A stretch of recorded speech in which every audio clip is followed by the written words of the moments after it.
Je sais que c'est pas facile quand on n'est pas bien né dans le dur, on a l'impression d'être dans le tunnel. Moi, si je reprends ma phase de 15 ans, je m'en veux, je suis complexé, j'ai l'impression que je vais jamais m'en sortir. Et que c'est mort.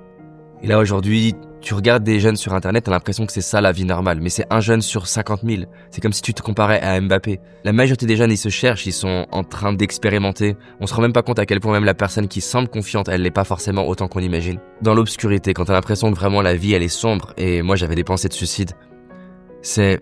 Est-ce que je suis sûr que c'est mort? Est-ce que je suis sûr que je vais pas y arriver? Non. Est-ce que c'est 100% sûr qu'il y a aucun espoir? Non. Il y a un espoir.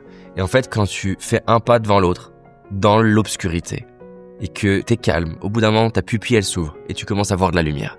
Et tu vois une voie qui se trace. Et t'avances, et tu progresses. Tu rencontres des amis que t'aurais pas rencontrés. Tu fais des expériences que t'aurais pas faites.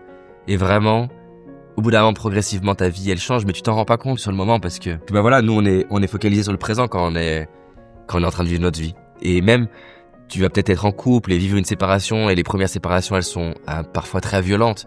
Mais ça aussi, ça te renforce. Et apprendre à prendre du recul, fermer les yeux. Moi, je me rappelle de fois où je m'étais mis sur mon lit et je me disais, David, t'es assez. Je m'aime. Parce que j'étais tellement dur avec moi-même, tellement... Je me demandais tellement d'être performant, tellement d'être bon. J'avais tellement envie d'avoir l'attention des gens.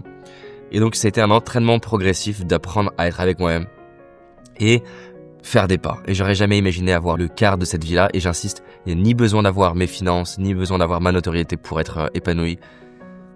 Au quotidien, au final, ce qui m'épanouit le plus, c'est ma relation avec ma femme.